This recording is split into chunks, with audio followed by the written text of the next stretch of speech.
karma, destiny, and free will. The theory of karma is common to many Oriental religions. In its most popular form, it states that there is a universal accounting system in which each individual must experience the consequences of all his actions, karmas. Good actions bring good results, and bad actions inevitably result in suffering to the one who does them. The theory also states that the consequences of actions, also known as karmas, need not necessarily be experienced in the present life. They can be carried over into future lives. Because of this, several subdivisions of karma have been postulated. The following classification, which was used by Sri Ramana, is common to many Hindu schools of thought. 1. Sanchita karma, the store of karmic debts accumulated from previous births. 2. Prarabdha karma, the part of one's sanchita karma which must be worked out in the present life, because the law of karma implies determinism in human activities. Prarabdha is often translated as destiny. Agami karma, new karma accumulated in the present lifetime which is carried forward into future lives. Sri Ramana accepted the validity of the laws of karma but said that they were only applicable as long as a person imagined that he was separate from the self. At this level, the level of the ajani, he said that the individuals will pass through a series of preordained activities and experiences, all of which are the consequences of previous acts and thoughts.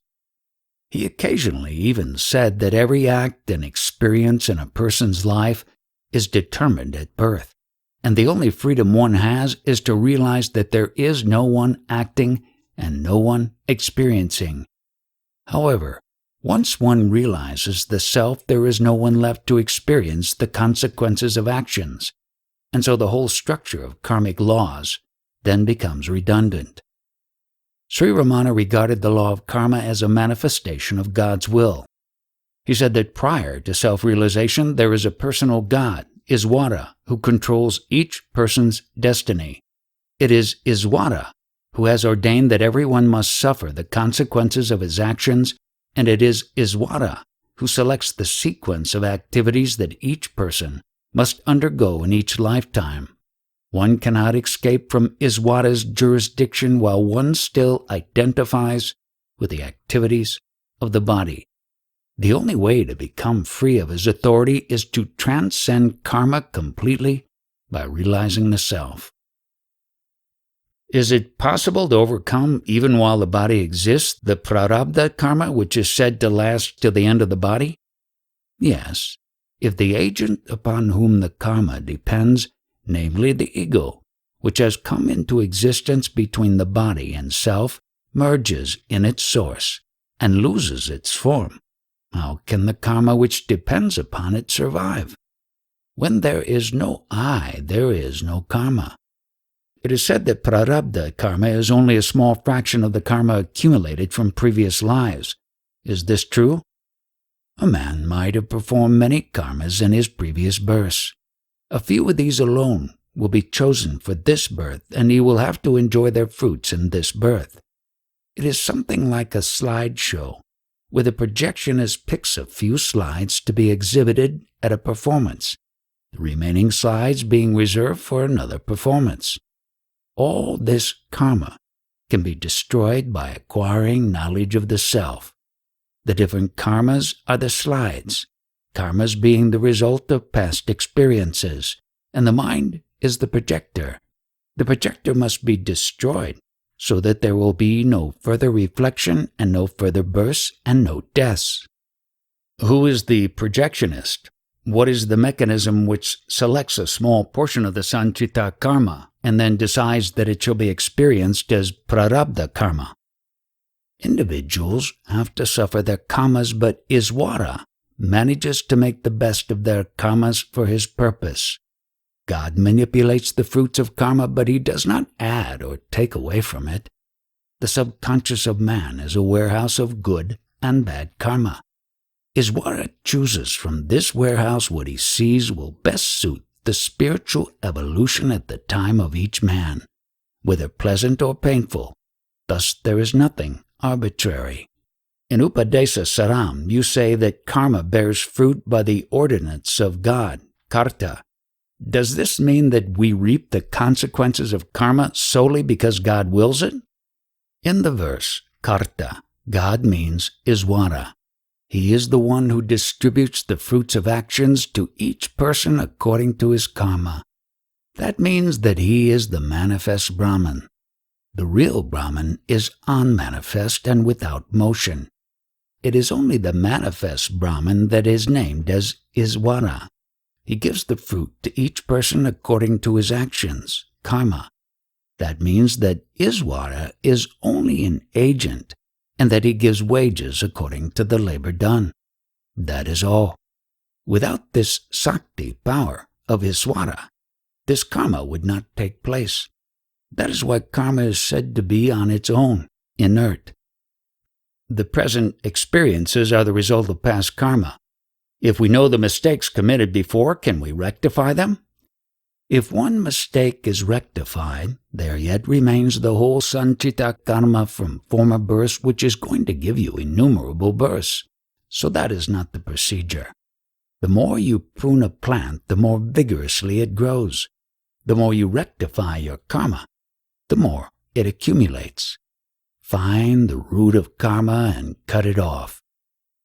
Does the karma theory mean that the world is the result of action and reaction? If so, action and reaction of what? Until realization, there will be karma. That is action and reaction. After realization, there will be no karma and no world. If I am not the body, why am I responsible for the consequences of my good and bad actions? If you are not the body and do not have the idea, I am the doer, the consequences of your good or bad actions will not affect you. Why do you say about the actions the body performs, I do this or I do that? As long as you identify yourself with the body like that, you are affected by the consequences of the actions. That is to say, while you identify with the body, you accumulate good and bad karma. But since I am not the body, I am not really responsible for the consequences of good or bad actions. If you are not, why do you bother about the question? In some places it is stated that human effort is the source of all strength and that it can even transcend karma.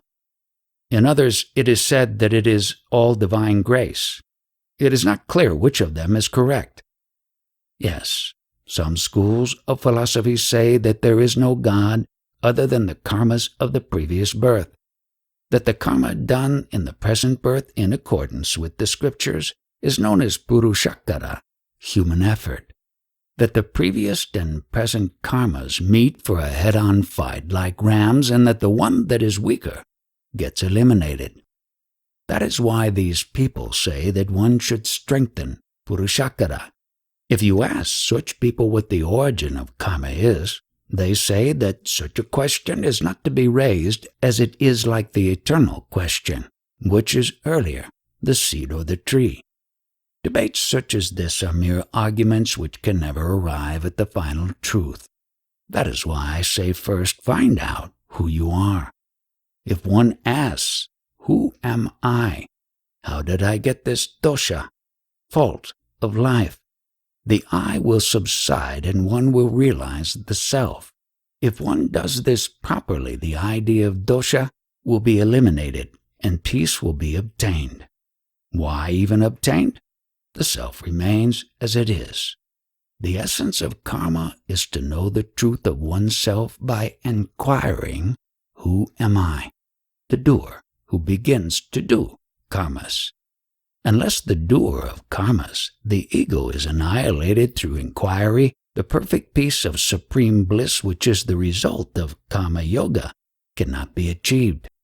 Can people wipe out the consequences of their bad actions by doing mantras or japa, or will they necessarily have to experience them? If the feeling I am doing japa is not there, the bad actions committed by a man will not stick to him. If the feeling I am doing the japa is there, the consequences of bad actions will persist. Does not punya, merit accumulated from virtuous acts, extinguish papa, the merit accumulated from sinful acts? So long as the feeling I am doing is there, one must experience the result of one's acts, whether they are good or bad. How is it possible to wipe out one act with another? When the feeling that I am doing is lost, nothing affects a man. Unless one realizes the self, the feeling I am doing will never vanish. For one who realizes the self, where is the need for japa? Where is the need for tapas? Owing to the force of prarabdha, life goes on. But he who has realized the self does not wish for anything. Prarabdha karma is of three categories: anicca and parecha, personally desired, without desire, and due to others' desire. For the one who has realized the self, there is no icca parabdha, but the two others, anicca and parecha, remain. Whatever a jnani does is for others only. If there are things to be done by him for others, he does them, but the results do not affect him. Whatever be the actions that such people do, there is no punya and no papa attached to them, but they do only what is proper according to the accepted standard of the world, nothing else. Those who know that what is to be experienced by them in this life is only what is already destined, and their prarabdha will never feel perturbed about what is to be experienced. Know that all one's experiences will be thrust upon one, whether one wills them or not. The realized man has no further karma. He is not bound by his karma. Why should he still remain within his body? Who asked this question? Is it the realized man or the ajnani? Why should you bother what the jnani does or why he does anything? Look after yourself. You are now under the impression you are a body, and so you think that the jnani also has a body. Does the jnani say he has a body? He may look to you as if he has a body, and he may appear to be doing things with the body, as others do. But he himself knows that he is bodiless. The burnt rope still looks like a rope, but it can't serve as a rope if you try to bind anything with it. A jnani is like that. He may look like other people, but this is only an outer appearance. So long as one identifies oneself with the body, all this is difficult to understand.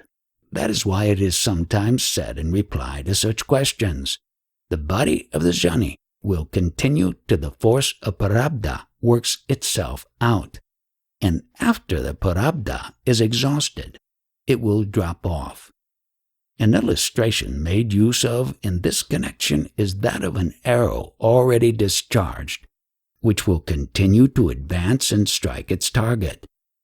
But the truth is the jnani has transcended all karmas, including the prarabdha karma, and he is not bound by the body or its karmas. Not even an iota prarabdha exists for those who uninterruptedly attend to the space of consciousness, which always shines as I am, which is not confined in the vast physical space, and which pervades everywhere without limitations. Such alone is the meaning of the ancient saying, there is no fate for those who reach or experience the heavens. If a thing comes to me without any planning or working for it, and I enjoy it, will there be no bad consequences from it? It is not so.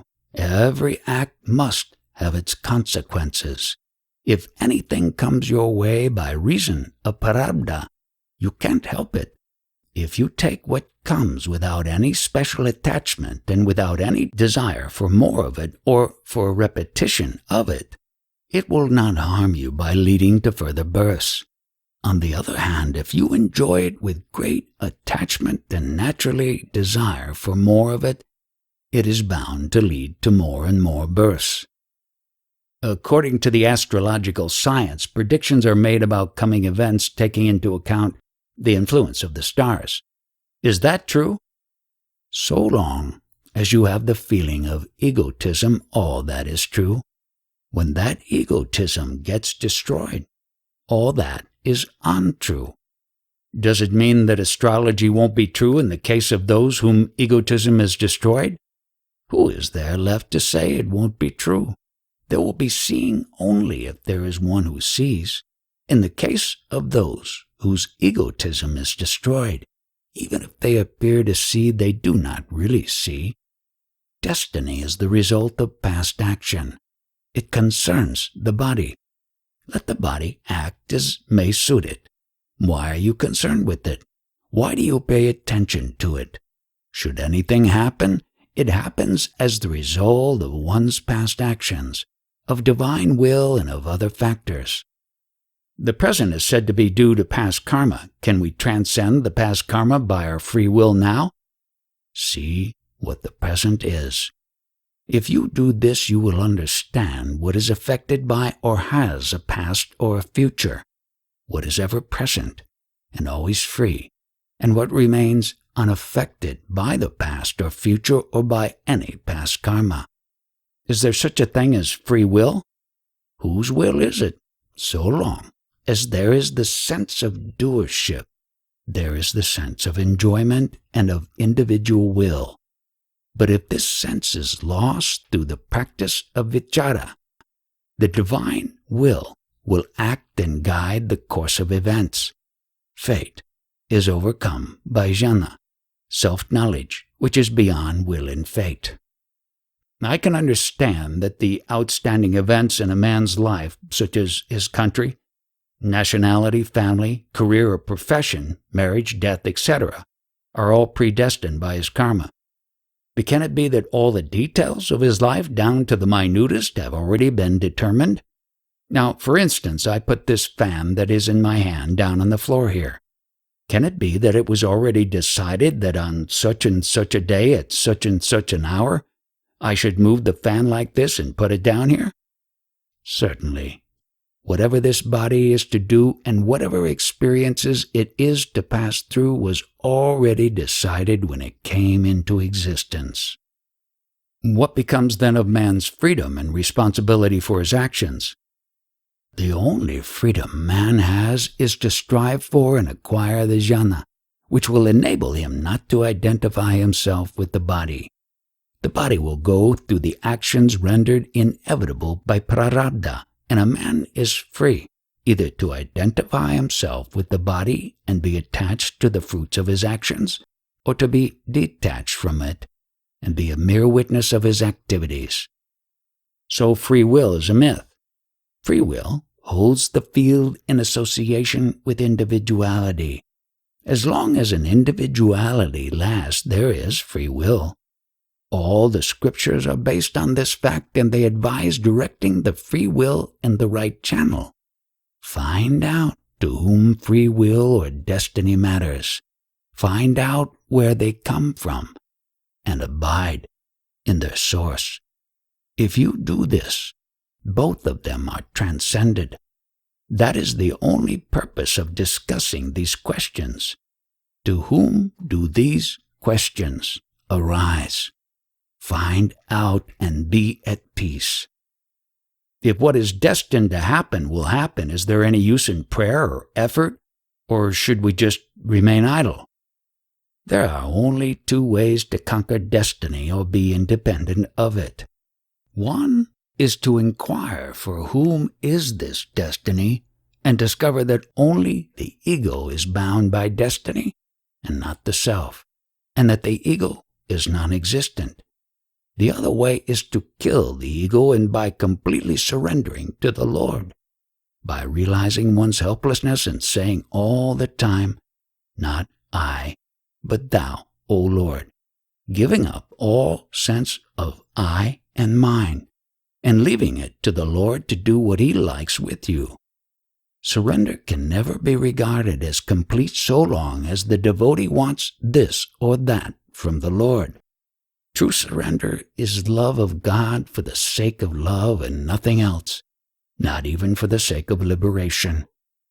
In other words, complete effacement of the ego is necessary to conquer destiny. whether you achieve this effacement through self-inquiry or through bhakti marga.